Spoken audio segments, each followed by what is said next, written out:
How does a freedom fighter turn into an alleged criminal sitting in prison? Did power corrupt Jacob Zuma? Is there something even more insidious? We speak to Gavin Evans, an anti-apartheid activist, about his dealings with the former president. Very good to have you with us. What went wrong? Were you surprised when you heard that he was in prison?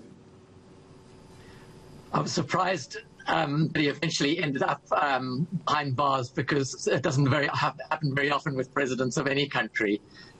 So it's to the credit of South Africa's constitution and the willingness of judges to abide by the constitution that he is in jail, and to the extent that pleasantly surprised me. But in terms of what has been revealed over the years about the level and the depth of the corruption of Jacob Zuma, no, it doesn't surprise me. I think the seeds were sown far, far earlier in his political career.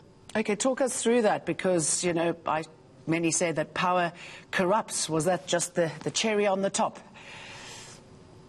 What power does is it gives the opportunity for corruption to flourish. But the incipient corruption has to be there, and I think in Jacob Zuma's case it was.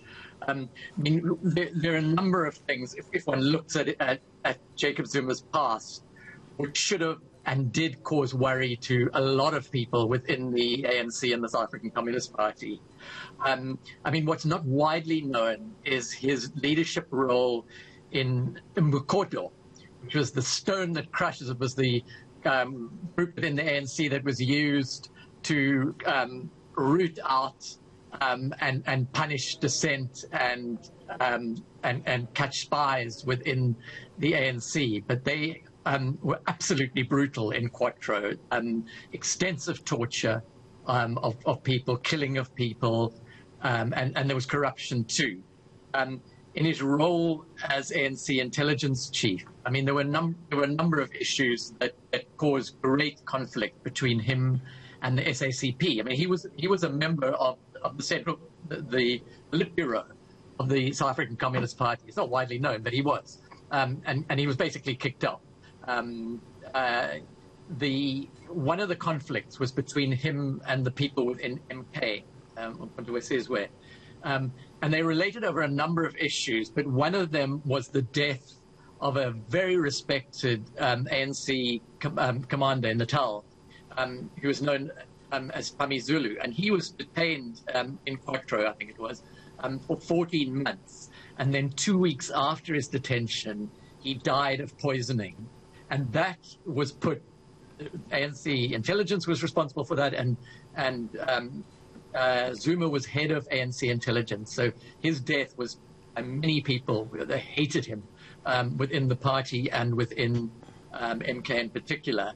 And then there was another very worrying death, which was the death of another ANC combatant called Ben Langa, who was the brother of Justice Pius Langa and Madla Langa. Many placed that also at the door of Jacob Zuma. There were also allegations of corruption against him. There were a number of other crimes, basically, that were placed at the door of ANC intelligence.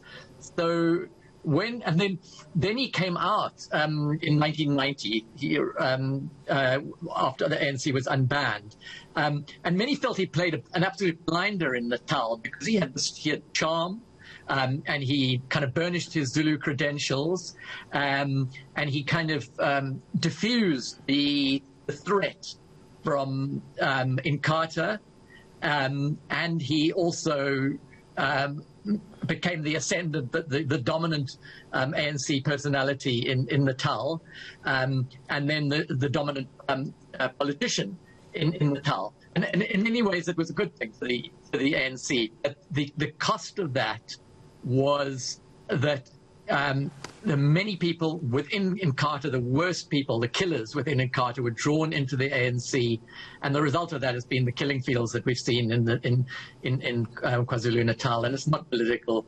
violence in the old sense, party political violence. It's violence around money and access to money.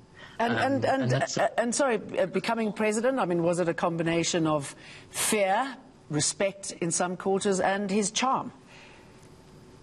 Yeah, I think in many ways, I mean, there was such a contrast between Jacob Zuma and Thabo Mbeki. I mean, it's in a way, there's an irony there because they were close allies for a long time within the ANC.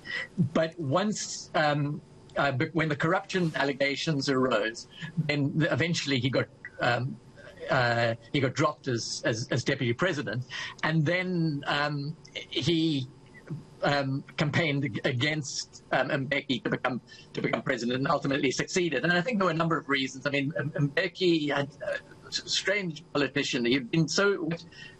When I met him in Lusaka in like 1989, 1990, he was an absolutely charming man, and he had a very sharp ear for politics. And once he became president, he seemed to have a tin ear for politics and for strategy and for tactics, and lost all his charm. How that happened is another story, and why that happened.